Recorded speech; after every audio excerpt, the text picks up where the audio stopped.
Hey guys, this is Alex and Ashley from Mountain View Homestead, and today we're going to be harvesting some honey. It's been a while since we've done a bee video, and we have a flow hive, and it actually is ready to be harvested. So we're gonna go ahead and do that. Yep, so we'll show you the process. We're actually gonna, since it's fall and we're not gonna leave the flow hives on during the winter, we're gonna bring it inside and harvest it inside. Yep. All right. Let's get going.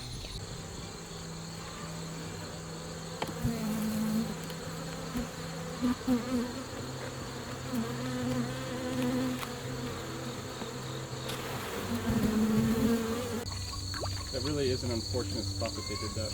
Yeah. Right by the gate.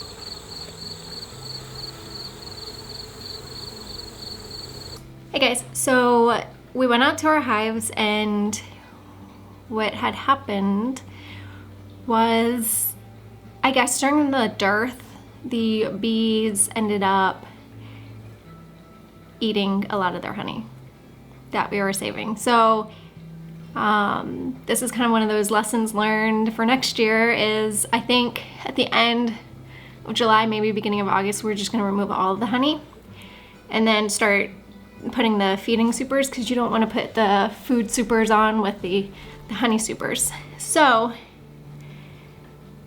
since they tapped into their honey, our flow frame is no longer full. So what we decided to do is go ahead and extract it anyways, because we don't want the flow hive on the actual hive in the winter, because if the queen gets up there, starts laying, it's just not good.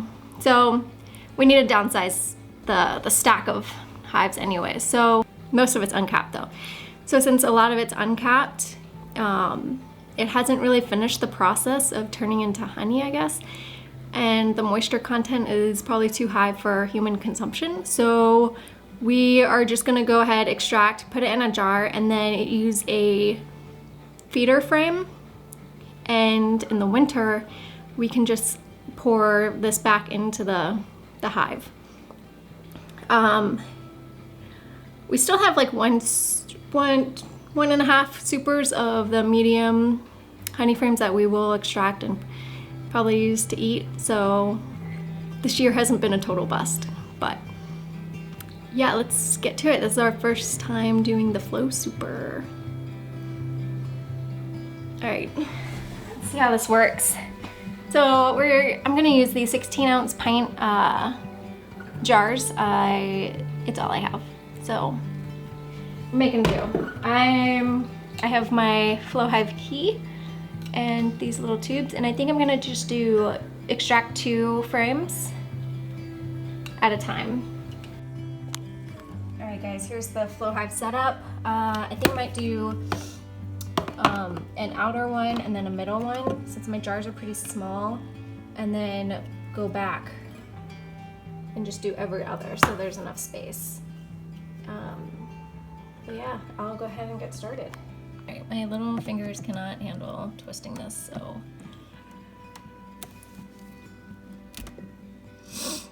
All right, I got that one. And then let's do this one.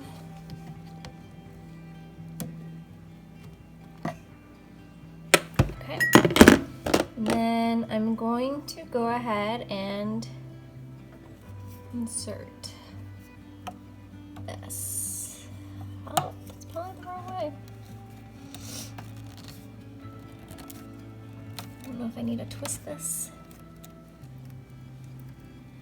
That should probably be fine.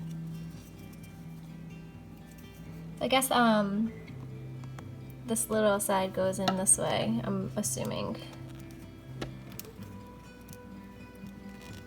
Yeah. All right, look at that, I'm all set up. Got my key. Let's start turning this. Oh, I'm nervous.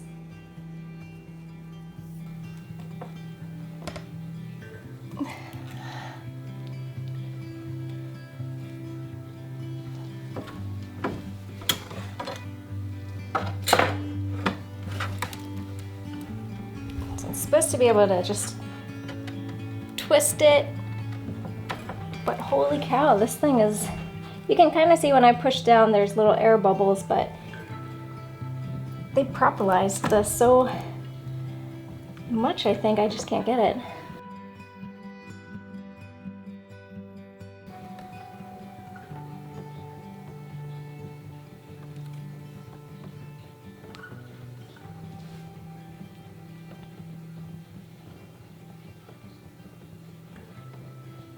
All right, so this is working, but I'm noticing there's a problem.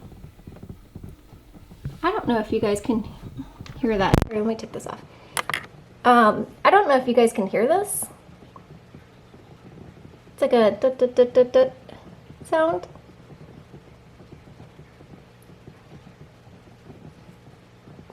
I think it's dripping into the tub behind. So I think it's coming down and dripping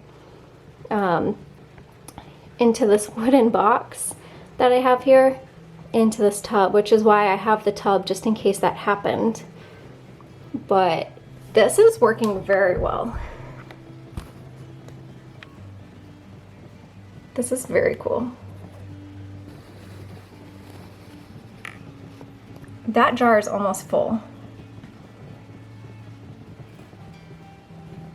And it hasn't even been a minute. So I'm going to go get more jars. So let me put you guys back over here. Okay guys, well that is continuing. I'm going to start on this one since I have full confidence I know what I'm doing now. I just need a lot more muscle when I turn these keys.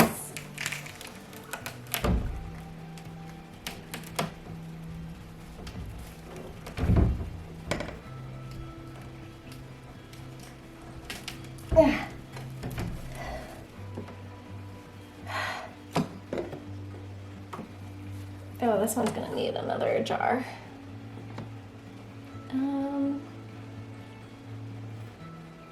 Sort that out.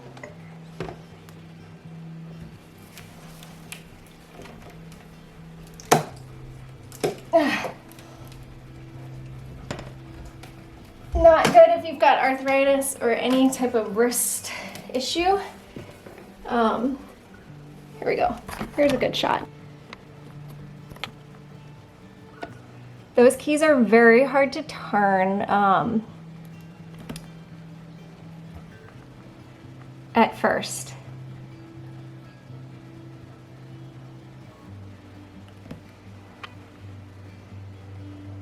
You can kind of see it's draining from these cells.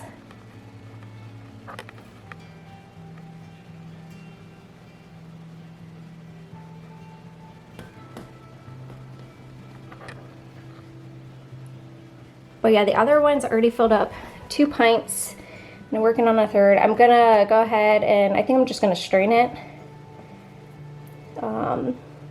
Even though it's this one, these are going back to the bees, I still don't like the look of any type of bugs in it.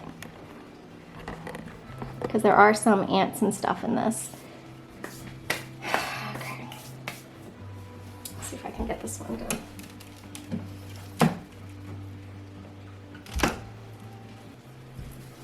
Yeah, I think that side just wasn't open.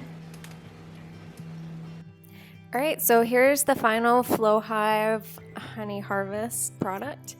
We got about 15 pints, maybe 15 and a half pints of honey from it, which is a lot more than we expected. Hey guys, so I started editing this video and it ended up being like 11 minutes or so already. So I think we're just gonna divide this video into part 1 and part 2. Cool. So what you've seen so far is probably just like the extraction of honey from the Flow Hive.